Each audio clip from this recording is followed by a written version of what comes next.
Hello दोस्तों, स्वागत है आदित्य जी के क्लासेस में और मैं अनिल कुमार पांडे। और एक महत्वपूर्ण टॉपिक बिल्कुल सभी तरह के परीक्षाओं के लिए, चाहे वह सचिवालय सहायक हो या फिर अभी आपको जीडी भी आया है, एसएससी का जीडी भी उसकी वैकेंसी आ गई है, और बाकी जितने भी हैं रेलवे या हर एक तरह की परीक्षाओं में ये आपको टॉपिक से प्रश्न पूछे जाते हैं।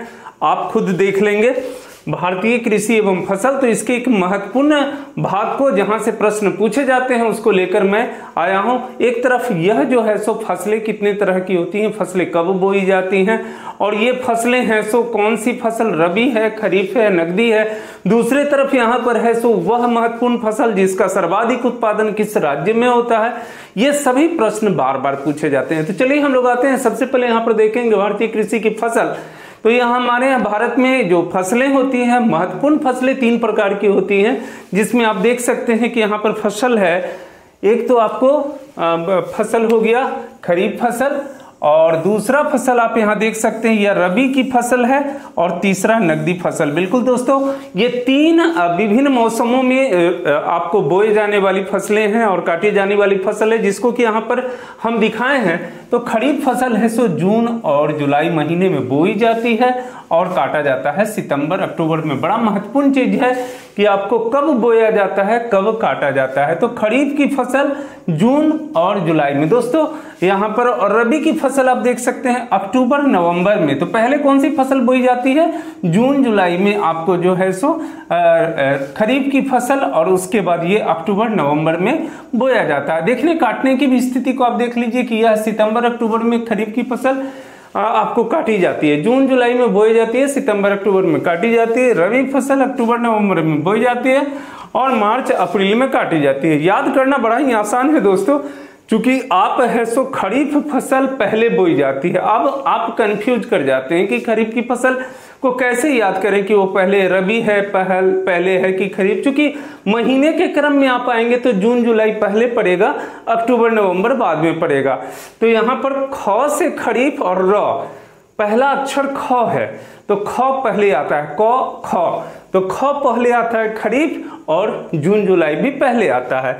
र जो है रबी, र या र अर्थात बहुत बाद में है, र जो अक्षर आता है, तो र भी है बाद में और अक्टूबर नवंबर भी है बाद में। तो इस तरीके से आप दोनों को यहाँ पर कर सकते हैं। अगर थोड़े कंफ्यूजन हो, वैसे आप लोग खुद चूंकि देहाती क्षेत्रों में भी रहते हैं, किसान परिवार से भी हैं, तो आप लोग को बिल्कुल जानकारी है इसके विषय में कि खरीफ फसल कौन है, रबी फसल कौन सी है। लेकिन बहुत सारे कंफ्यूजन यहाँ बन जाते हैं। अब देखिए यहाँ पर है सो मुख्य फसल खरीफ की फसल, इतने सारे फसल हैं, क्या इनको याद किया जा सकता है। परीक्षाओं में आपको चावल पूछा जाता है, मक्का पूछा जाता है, ज्वार बाजरा कपास गन्ना, ये सभी पूछे जाते हैं कि इनमें से कौन सी फसल खरीफ की फसल है, कौन सी फसल है सो रबी की फसल है। अब देखिए यहाँ पर है सो चावल ज्वार बाजरा मक्का कपास गन्ना अरहर मूंग उड़द लोबिया तिल सोयाबीन मूंगफली आदि, ये सभी खरीफ की फसल है। एक लंबा लिस्ट, क्या हम याद कर पाएंगे? फिर छोड़िए, इनको याद करने के लिए कुछ नहीं करना है, रबी की फसल को याद कर लीजिए ना, बाकी आप आराम से उसमें से छांट लेंगे। ये इतने याद हो गए तो फिर छांटना आसान हो गया। अब ये इसमें क्या है आप देख सकते हैं, गेहूं जौ चना मटर सरसों राई, कितने हैं? 6 हैं, 1 2 3 4 5 6। जुबान पे याद आ जाएगा गेहूं जौ चना मटर सरसों राई, आपकी जुबान पे वो चढ़ जाएंगे। गेहूं जौ भी से यहाँ पे याद करने का प्रयास करिए, वीडियो समाप्त होते होते तक आपकी जुबान पे चढ़ जाएंगे। रबी की फसल चढ़ गई, खरीफ को छांटना आसान हो गया। खरीफ अगर उसमें से पूछ देता है इनमें से कौन सी रबी की फसल है, तो 3 खरीफ डाल देगा, 1 रबी डाल देगा। रबी तो यही है, यहाँ पर गेहूं जौ चना मटर सरसों राई याद हो जाएगा, गेहूं जौ चना मटर सरसों राई 6 तो आपके भी जुबान पर आ चुके होंगे, गेहूं जौ चना मटर सरसों राई। बिल्कुल दोस्तों, तो ये रबी की फसल हो गया। अब यहाँ पर हम लोग आराम से इसको देख सकते हैं कि पहला है खरीफ, ख से खरीफ, और वो महीना क्या हो जाएगा, जून जुलाई, बोए जाने का समय जून जुलाई, काटे जाने का सितंबर अक्टूबर। अब यहाँ पर र बाद में आता है, र से रबी, और यह जो है सो कब बोया जाएगा, तो यह है सो बाद में, अर्थात कब, यहाँ पे अक्टूबर नवंबर में, ये अक्टूबर नवंबर में। काटा कब जाएगा यहाँ पर? मार्च अप्रैल में यहाँ पर। तो बाद में हो गया यहाँ पर अक्टूबर नवंबर, तो अक्टूबर नवंबर आपको याद है। यहाँ पर आपको जून जुलाई याद है। यहाँ क्या हो गया? वो काटने का समय सितंबर अक्टूबर।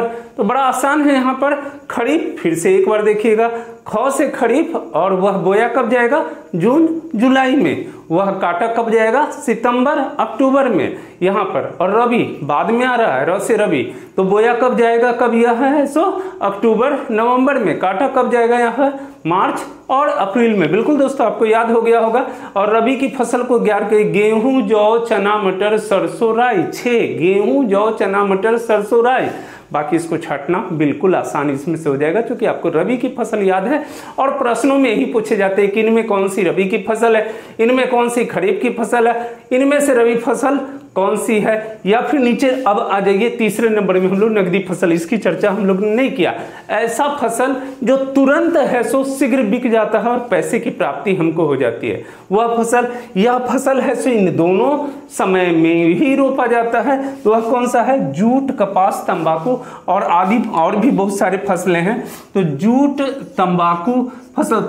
प्रश्नों में ज्यादातर इन्हीं को पूछा जाता है, जूट, कपास, तंबाकू, इसके विषय में पूछा जाता है। तो याद करना बड़ा आसान है। जूट जानते हैं, घर में पटसन जिसको कहते हैं, पटसन बोरा बनाया जाता है। कपास बिल्कुल दोस्तों, इससे रुई निकलते हैं, रुई का बहुत सारा काम आता है हमारे।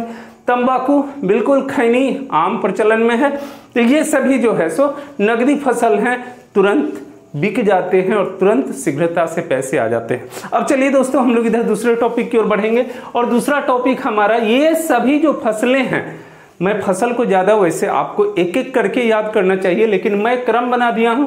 तो ये फसल किन राज्यों में पाए जाते हैं? गेहूं, आलू, गन्ना। गेहूं, आलू, गन्ना, ये जानते हैं, ये जो है सो उत्तर प्रदेश में। बिल्कुल दोस्तों, ये उत्तर प्रदेश में ये सबसे अधिक इसका उत्पादन होता है। इस रूप में यहां लिखा गया है कि सर्वाधिक उत्पादन किस राज्य में होता है? गेहूं, आलू और गन्ना, ये तीनों चीज का उत्पादन उत्तर प्रदेश में होता है। अब यहाँ दूसरा तंबाकू, हल्दी और मक्का। याद करिएगा, तंबाकू सबसे अधिक कहाँ होता है? तो आंध्र प्रदेश में। और हल्दी और मक्का भी वहां सर्वाधिक मात्रा में होता है, आंध्र प्रदेश में। तो ये आपको है सो तंबाकू, हल्दी और मक्का। अब यहाँ देखिए, रबर, मसाला, काजू और नारियल। बिल्कुल आपको मालूम है, रबर, मसाला, काजू, नारियल, याद कर लेंगे इसको बिल्कुल। तो ये है सो आपको केरल में सर्वाधिक मात्रा में इसका उत्पादन होता है, केरल में। और जैसा कि आप जानते हैं कि यहीं पर आपको ईस्ट इंडिया कंपनी जो है सो, ब्रिटिश ईस्ट इंडिया कंपनी या अन्य पुर्तगाली कंपनियां जो है सो मसाले के लिए यहाँ पर आते थे। और मसाले में सभी तरह के मसाले हो जाते हैं, चाहे गोल मिर्च हो गया, इलायची हो गया, दालचीनी हो गया, ये सभी तरह के मसाले आपको है सो केरल में पाए जाते हैं। फिर ये सोयाबीन, तिलहन और दाल, ये कहाँ पर पाए जाते हैं सर्वाधिक मात्रा में? तो ये आपको है सो मध्य प्रदेश में। बिल्कुल दोस्तों, मध्य प्रदेश में। तो आपको यह थोड़ा सा याद करना पड़ेगा, और यदि याद हो गया है तो फिर तो कहने की कोई बात ही नहीं है। चलिए अगला कुछ और महत्वपूर्ण फसल जो कि है सो विभिन्न राज्यों में पाए जाते हैं, उसको भी हम लोग देख लें।